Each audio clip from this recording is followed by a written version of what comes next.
MLA Inderwal Pyarelal जी हमारे साथ मौजूद है। सर, आपने वोट डाला और क्या उम्मीद लग रही है आपको, क्योंकि आपका वोट जो है बड़े मायने रखता है, क्योंकि आप इंडिपेंडेंट है, निर्दलीय कैंडिडेट। देखिए, हम सरकार का हिस्सा है। हमने तो नेशनल कॉन्फ्रेंस को सपोर्ट किया और नेशनल कॉन्फ्रेंस को वोट डाला जी। तो अभी उम्मीदें क्या है?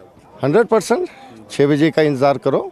उम्मीद है कि हम चारों की 4 सीटें जीतेंगे। तो जिस तरह से शबीर कुले साहब से भी हमारी बात हुई, वो भी निर्दलीय है, हालांकि सपोर्ट उनका भी नेशनल कॉन्फ्रेंस को है, लेकिन उनका ये कहना है कि बार्गेनिंग की कोशिश जो है वो की गई, और जिससे ये संकेत मिलता है कि कहीं ना कहीं क्रॉस वोटिंग के भी चांसेस है, या फिर जो हॉर्स ट्रेडिंग है वो भी हुई होगी। नहीं, मुझे नहीं लगता कोई क्रॉस वोटिंग हुई होगी। बार्गेनिंग के लिए तो बीजेपी पूरे हिंदुस्तान में मानी जाती है, तो जम्मू कश्मीर तो बात ही नहीं है। बार्गेनिंग की, लेकिन जिनका ईमान पक्का होगा उन्होंने अपने सहयोगी दल को वोट डाला है।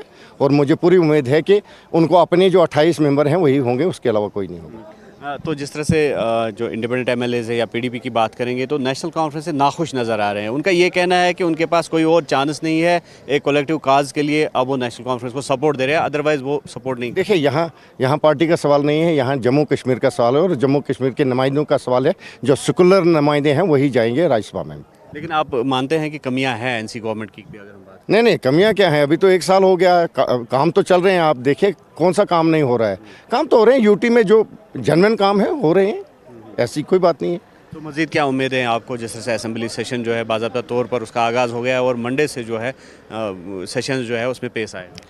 अच्छा फैसला होगा, अच्छे बिल आएंगे, प्राइवेट बिल आएंगे, बाकी जो होगा ठीक होगा, सब कुछ ठीक होगा। असेंबली में सबके लिए राहत का कोई फैसला होगा। तो ये थे एमएलए इंदरवाल प्यारेलाल जी। तो इनका ये कहना है कि क्रॉस वोटिंग के चांसेस जो हैं वो बहुत कम नज़र आ रहे हैं, लेकिन साथ ही साथ इन्होंने ये भी इशारा दिया कि जो बार्गेनिंग है, बार्गेनिंग के लिए बीजेपी ने ज़रूर कोशिश की होगी। अब किसका क्या ईमान जो है क्या बोलता है और उसका ईमान किस तरह से डगमगाएगा नहीं, और किस तरह से वो एक काज के लिए वोट देंगे, वो अब आइंदा वक्त में ही पता चलेगा। ओयूब खान के साथ न्यूज़ 18 के लिए सिरनर से मुदस्सर कादरी।